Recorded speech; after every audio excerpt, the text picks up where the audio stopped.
کہ ہم جو زراعت ہے اس میں اسٹیٹ کی اجارہ کو کم کریں گے، لوگوں کو لیز پر زمین دیں گے اور پرائیویٹائزیشن کو پروموٹ کریں گے. تو جو کسان کے پاس زمین ہوگی اور جو وہ اگائے گا وہ اب خود ہی کنزیوم کرے گا، بجائے اس کے کہ وہ اسٹیٹ کو دے، ریاست کو دے. وہ خود جتنی اس کی ضرورت ہوگی وہ رکھ لے گا، باقی جتنی زیادہ ہوگی تو وہ بیچ سکے گا.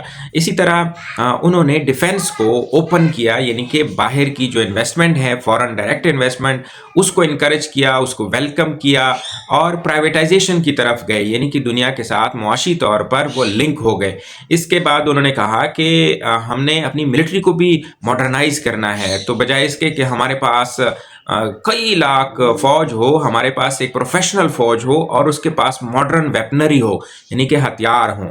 تو ہم پروفیشنل آرمی بنائیں، بجائے اس کے کہ بڑی فوج ہو، اس میں بہت سارے لوگ ہوں لیکن وہ پروفیشنل نہ ہوں اور ان کے پاس ہتھیاروں کی بھی کمی ہو.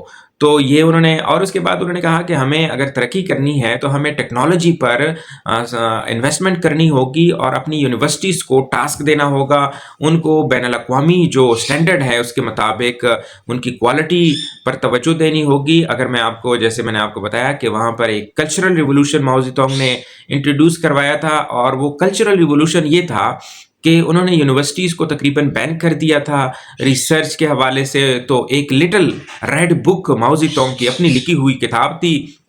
بہت سارے یونیورسٹی ٹیچرز کو، اسکول ٹیچرز کو انہوں نے جیل میں بند کر دیا تھا اور سب کو یہ کہا تھا کہ آپ لوگوں کے پاس صرف ایک ہی کتاب ہونی چاہیے، اور وہ ہونی چاہیے دی لٹل ریڈ بک، جس میں ماؤ زی تونگ کی کچھ کہاوتیں تھیں، اس کو وہ رٹا لگاتے تھے. تو ٹیکنالوجی اور انوویشن اس کی طرف ان کی توجہ نہیں تھی. لیکن ڈینگ شیو پینگ نے یونیورسٹیز کو اوپن کیا ریسرچ کے لیے اور اس کو انکریج کیا، ایک ایسا ماحول بنایا جس کی وجہ سے آج اگر میں آپ کو بتاؤں کہ چائنا کی 1 درجن سے زائد یونیورسٹیز دنیا کی ٹاپ 200 یونیورسٹیز میں شمار کی جاتی ہیں، اور ٹاپ 500 میں ان کی 50 سے زائد یونیورسٹیز ہیں جو کہ شمار کی جاتی ہیں. اس کا اگر میں آپ کو آسان الفاظ میں بتاؤں تو پاکستان کی شاید 1 یا 2 یونیورسٹیز ہیں جو کہ دنیا کی 500 یونیورسٹیز میں اپنا مقام بناتی ہیں. تو چائنا کی 50 سے زائد ہیں، اور ہانگ کانگ کی، صرف ہانگ کانگ کی تقریباً 4 یونیورسٹیز ان میں شامل ہیں.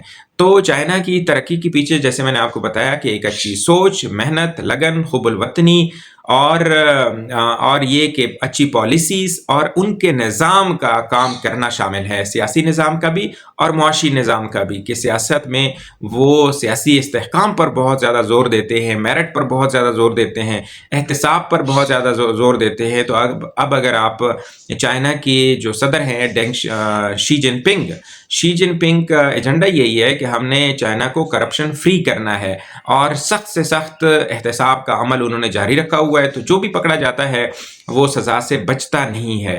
تو یہ چائنا کی ترقی کے کچھ راز ہیں. اور انہوں نے پھر 5 سالہ منصوبے 1953 میں شروع کیے. تو چائنا کا پہلا 5 سالہ منصوبہ جو تھا وہ 1953 سے 1957 کے درمیان انہوں نے شروع کیا. تو 5 سالہ منصوبہ یہ کہ ہم نے ایک مشن، ایک ٹارگیٹ 5 سال کے لیے رکھا ہوا ہے، تو اس کے لیے ہم محنت کریں گے. اس کو اچیو کرنے کے لیے پھر نیکسٹ 5 سالہ منصوبہ. تو اب یہ جو 5 سالہ یعنی کہ 2035 کا منصوبہ ہے، وہ 15واں شاید ان کا منصوبہ ہے. اور اس کے ٹارگیٹس یہ ہے کہ ہم نے چائنا کو صرف ایک اسمبلی ہب نہیں بنانا، بلکہ وہ تو ہم بنا چکے ہیں. چائنا کی پروڈکشن بہت زیادہ ہے، لیکن ہم نے ٹیکنالوجی پر، انوویشن پر، اس پر توجہ دینی ہے. ہم نے اور فیلڈز کو ہم نے اس میں شامل کرنا ہے، جس میں اے آئی ہے، جس میں کوانٹم کمپیوٹنگ ہے، جس میں اسپیس پر بہت زیادہ انویسٹمنٹ ہے، جس میں سائبر کی ڈومین میں کام کرنا ہے. تو یہ سارے وہ فیلڈ ہیں، اور خاص طور پر جو الیکٹرک وہیکلز وغیرہ اور اسی طرح گرین انرجی انہوں نے پروڈیوس کرنی ہے. تو چائنا بہت سارا، جو چائنا کو توانائی کی ضرورت ہے، تیل پر انحصار کرتا ہے، کوئلے پر انحصار کرتا ہے، اور ان مصنوعات کی امپورٹ پر انحصار کرتا ہے. تو چائنا اب کوشش کر رہا ہے کہ ہم گرین انرجی کی طرف جائیں. گرین انرجی کے مطلب یہ کہ جو رینیویبل انرجیز ہیں، جیسے سولر ہو گیا، جیسے ونڈ انرجی ہے، تو چائنا اس پر بہت زیادہ انویسٹمنٹ اور اس پر زور دے رہا ہے. اس کے علاوہ جو آبی وسائل ہیں اس میں بھی، اگر میں آپ کو بتاؤں کہ دنیا میں جو سب سے بڑا آبی ڈیم ہے وہ چائنا میں ہے، اور وہ تقریباً 22,000 میگا واٹ کی بجلی پیدا کرتا ہے، اور اس سے جو نیکسٹ ہے جو اب چائنا بنا رہا ہے تبت میں، اور اس کا افتتاح بھی ہو چکا ہے، اور وہ پتہ نہیں کتنے بلین ڈالرز کا وہ پروجیکٹ ہے، اور وہ تقریباً 64,000 میگا واٹ بجلی پیدا کرنے کی صلاحیت رکھے گا تبت میں۔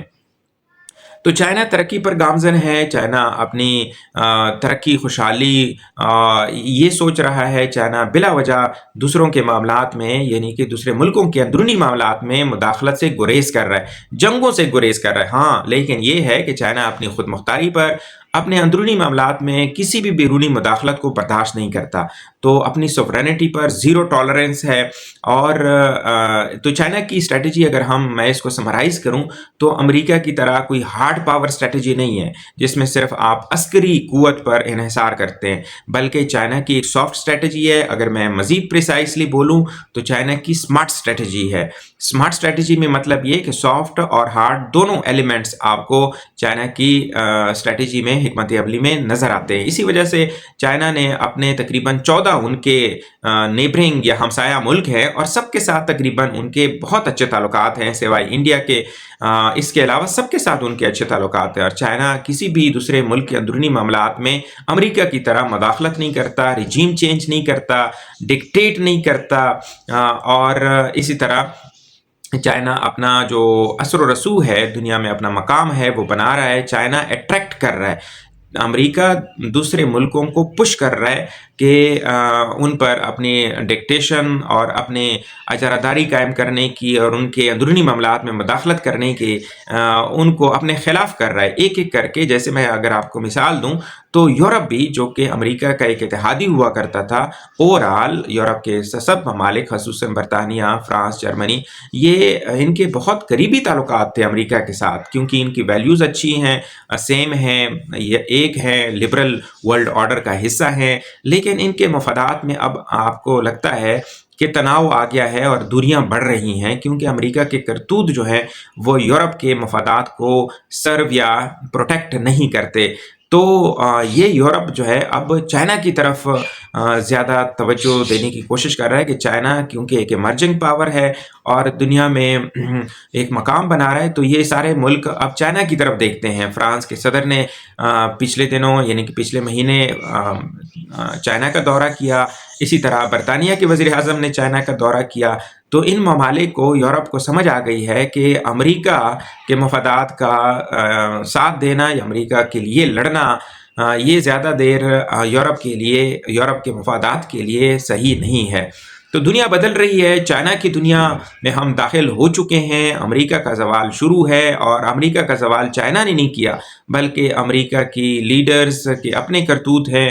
اور جیسے میں نے شاید آپ کو پچھلی ویڈیو میں بتایا کہ امریکہ پر ایک اور قابض ملک ہے، امریکہ دوسرے ملکوں پر قبضہ کرتا ہے، لیکن امریکہ پر جو قابض ملک ہے وہ اسرائیل ہے۔ تو جب تک امریکہ اسرائیل کے قبضے سے آزاد نہیں ہو جاتا اور دوسروں کی گیم کھیلنا بند نہیں کرتا اور دوسروں کے اندرونی معاملات میں مداخلت بند نہیں کرتا اور اپنی معیشت پر توجہ نہیں دیتا، تب تک میں سمجھتا ہوں کہ امریکہ کا یہ زوال جاری رہے گا، اور چائنا جو ہے اس کے لیے رستے کھلیں گے، مزید کھلیں گے۔ ہر وہ غلطی جو یورپ کر رہا ہے، جو امریکہ کر رہا ہے، اس کا بھرپور فائدہ چائنا کو مل رہا ہے۔ تو چائنا کی لیڈرشپ بہت حکمت کے ساتھ چل رہی ہے، اور چائنا کی سمت ٹھیک ہے، چائنا کی ڈائریکشن ٹھیک ہے۔